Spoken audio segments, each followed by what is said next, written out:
Most tragedies and stories happen because a character is driven by a fatal flaw. Ambition destroys Macbeth. Arrogance blinds Ravana. Greed ruins Walter White. An all-consuming obsession with freedom enslaved Aaron Yeager. But the 1989 Malayalam masterpiece Kireedam presents a far more terrifying reality. What if your downfall happens not because of your vices, but because of your virtues? What if your love, your loyalty, and your primal instinct to protect your family are the exact tools the universe uses to crush you? Sethumadhavan is arguably one of the most heartbreakingly written characters in the history of Indian cinema. He doesn't choose a dark path. He actively fights against it with every fiber of his being. Yet, this brilliant script by Lohithadas acts like a psychological trap, closing in on him, click by click, until the boy who wanted nothing more than to wear a police uniform is forced to wear the crown of an underworld don. Today, we are dissecting the anatomy of an inevitable fall.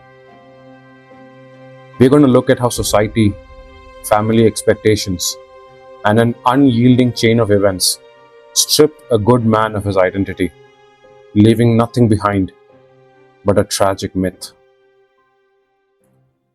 To feel the sheer weight of Sethu's tragedy, we have to look at his starting point. He's not an anti-hero waiting to happen. He's the ultimate idealist. His identity is entirely bound to his family, especially to his father, Achyutan Nair, an honest, unyielding police constable. If we pay close attention to the dynamic here, Achyutan Nair doesn't just want his son to succeed. He wants Sethu to become a sub-inspector. It's a proxy dream. The father wants the son to wield the authority and dignity that his own low rank never afforded him. And Sethu carries this dream proudly. His ambition isn't fueled by ego. He just wants to be the shield that validates his father's lifetime of hard work. Then comes the catalyst. The market scene is widely remembered for its violence, but the true brilliance is its emotional subtext. Kireedam Jose, the ruthless local goon, is brutally attacking Achyutan Nair. When Sethu steps into that circle, he's not a man trying to enforce justice. He is not trying to be a hero. He's just a terrified son watching his father, the monument of his life, get publicly destroyed. And he moves without thinking. His retaliation is a raw, reactive burst of adrenaline. But when the dust settles and Kireedam Jose lies unconscious, the town doesn't see a defensive son. They only see a new apex predator. By saving his father, Sethu had unknowingly set off a chain of events that would seal his fate. What happens next is a masterclass in psychological claustrophobia. The script brilliantly showcases how society locks a person into a caricature. Sethu desperately wants to hit the reset button. He wants to go back to being a civilian, waiting for his police verification. But the world won't let him. The local sycophants and minor thugs start flocking to him, praising him as their new boss, trying to use his shadow for protection. On the flip side, the everyday villagers start looking at him with fear and suspicion. Look at Mohanlal's acting in these sequences. His body language undergoes a radical shift. The relaxed, fluid posture of the early film turns rigid, His eyes are constantly scanning his surroundings, not out of malice, but out of absolute paranoia. He's trapped in a paradox.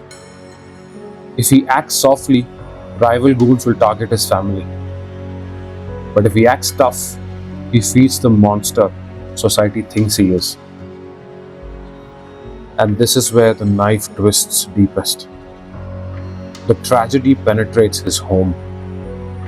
The system rejects his police application because of the market brawl.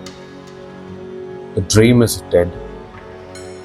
Worse, his father, poisoned by the gossip of the town and his own shattered expectations, begins to look at Sethu not with love but with doubt. The very man Sethu ruined his life to protect now views him as a liability. When your safe haven turns into an interrogation room, where do you run to? The climax of Kireedam is inevitable and yet agonizing to watch. Kireedam Jose returns, seeking to reclaim his throne. The confrontation in the mud isn't a glorious cinematic battle. It's a chaotic, desperate scramble for survival. Sethu is pushed past his psychological breaking point. The town forms a coliseum around him. They don't intervene, they just watch, waiting for the predetermined outcome. In a state of pure delirium, driven by the absolute terror of what will happen to his family if Joe survives, Sethu stabs him and kills him. He didn't want to kill. He was forced to become the executioner because the environment refused to offer him a single peaceful alternative. And then, the ultimate thematic convergence happens. Achyutan Nair steps forward. The father who wanted his son to wear the police uniform now has to enforce the law against him. The dialogue is stark, sharp, and lethal.